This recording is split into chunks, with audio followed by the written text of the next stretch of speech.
Rossiyada uy olish chet el fuqarolari, ya'ni bizning odamlar Rossiyada qanaqa qilib uy olishi mumkin?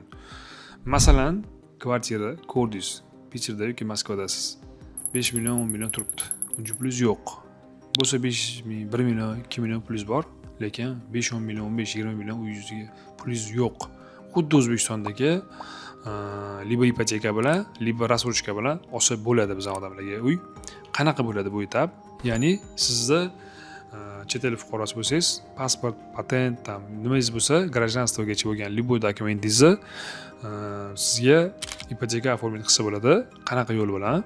50% ni to'lasangiz, uyga 5 millionli uyga 2,5 million to'lasangiz, sizga ipoteka beradi. Lekin o'sha 2,5 millioningiz ham yo'q bo'lsa, biz sizga застройщик orqali рассрочка olib bera olamiz. Ya'ni 50% gacha застройщик sizga yordam beradi, 50% dan keyin ipotekaga o'tib ketsangiz bo'ladi. Libo постоянно рассрочкада yursangiz bo'ladi. Shunaqa yo'llari bilan sizga uy olsangiz bo'ladi.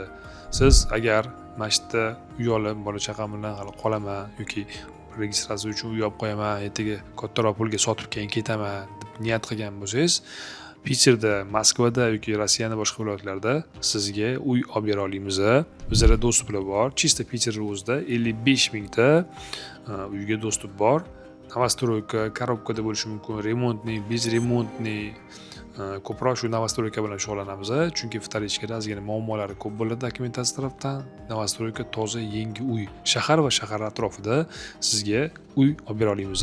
Samay eng muhim joyi, biz bir so'm pul olmaymiz. Hammasi bizda бесплатный, ya'ni uslugamiz tekin. Realtorlik uslugamiz pulli emas. Biz o'z pulimizni застройщикdan olamiz, ozgina foizini beradi bo'ldi. Shunaqa uy olmoqchi bo'lsanglar, обращаться qilinglar, telefon qilinglar, yordam beramiz.